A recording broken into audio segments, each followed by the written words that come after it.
అందరికీ నమస్తే. తదుపరి చిన్న సమాచారం వీడియోకి స్వాగతం. ముఖ్యంగా ఇప్పుడు ఈ సమాచారం ఏం ఇవ్వాలనుకుంటున్నా అంటే, నాకు తెలిసిన స్నేహితుడు ఒక అతను బెంగళూరు నుంచి నాకు ఫోన్ చేయడం జరిగింది మొన్న. ఆయన తెలియచేయడం జరిగింది, నరేష్ నీకు ఇంతకు ముందు చెప్పడం జరిగింది, నువ్వు చెప్పిన భగవన్ నామస్మరణ చేస్తున్నాను. ముఖ్యంగా అది నేను పూజ గదిలోనే చేస్తున్నాను. సాధారణంగా జపమాల పెట్టుకొని లెక్క పెట్టుకుంటూ చేసుకుంటున్నా అన్నాడు ఆయన. చాలా ఆనందం అనిపించింది నాకు. బెంగళూరు నుంచి సమాచారం ఇచ్చాడు ఆయన.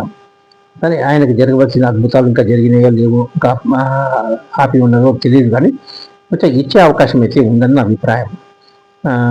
అతను ఏం తెలియజేశాడంటే, నన్ను గురుస్థానం తీసుకున్నాడు, గురువుజీ అనుకున్నాడు. ఎక్కడ గురుస్థానం తీసుకున్నాడు ఆయన? 5 గురువుల తర్వాత నన్ను 6వ గురువుగా స్వీకరించారట ఆయన తెలియజేయడం. అది చాలా ఆశ్చర్యానందం అనిపించింది నాకు. ఇది సమాచారం నేను ఎందుకు ఇస్తున్నానంటే, ఆయన యొక్క అభిప్రాయాన్ని తెలియజేయడం చాలా చక్కగా అనిపించింది నాకు. అందుకు తెలియజేస్తున్నా. దీంట్లో నేను పాజిటివ్ మాత్రమే చెప్తున్నాను, నెగిటివ్ చెప్పట్లేదు మీకు.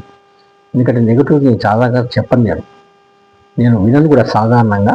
బట్ వినను, నేను నా వంతుగా నేను చెప్పడం మటుకు నెగిటివ్ చెప్పాను. ఎప్పుడు పాజిటివ్గా ఉంటుంది. నెగిటివ్ కూడా పాజిటివ్గా మార్చి చెప్పే ప్రయత్నం చేస్తాను నేను. అందులో భాగంగా నేను తెలియజేస్తున్నాను అనేది. ఎందుకంటే ఆయన ఏం చెప్పాడంటే, గురుస్థానం 6వ స్థానం తీసుకున్నాను అన్నాడు. చాలా బాగుంది. భగవన్ నామస్మరణ చేస్తున్నా అన్నాడు. అది కూడా చాలా బాగుంది. నేను భక్తి మార్గంలోకి వచ్చానని చెప్పాడు. ఇక నేను ఇవన్నీ వద్దు నాకు అనిపించింది నరేష్. నేను భక్తి మార్గంలో తీసుకుంటున్నాను, పుస్తకాలు చదువుకుంటున్నాను, అవన్నీ భక్తి పాటలు అట్లా వగర అన్నీ భక్తి మార్గంలోనే ఉండాలనుకుంటున్నాను నేను. చాలా మంచి ఆలోచన అన్నా. అట్లనే చెయ్యి, నీకు ఏ విధంగా తోస్తే ఆ విధంగా చేయమని చెప్పాను నేను. కనుక ఈ సమాచారం కూడా నేను ఇవ్వాలని. బెంగళూరు నుంచి చేశాడు ఆయన. అమెరికా వెళ్ళినప్పుడు అమెరికా నుంచి కూడా ఫోన్లు చేసి మాట్లాడారు నాకు. ఇప్పుడు ఈ మొన్ననే నాకు ఫోన్ చేసి చెప్పడం జరిగింది ఈ సమాచారం. అది ఎందుకో నేను నా చిన్న షార్ట్ వీడియో ద్వారా తెలియజేయాలనిపించింది నాకు.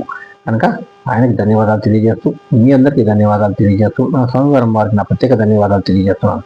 ఈ మాత్రమే సమాచారం ఇస్తున్నాను. ఇంకను ఇవ్వవచ్చు సమాచారం, కానీ అది పెద్దగా తెలియజేయట్లేదు. ఎందుకంటే కొంత సమాచారం మాత్రమే ఇస్తున్నాను నేను ఆయనకి. కనుక ఆయన మరొకసారి అందరికీ నా ధన్యవాదాలు తెలియజేస్తున్నాను. ఓం నమో వెంకటేశాయ నమః.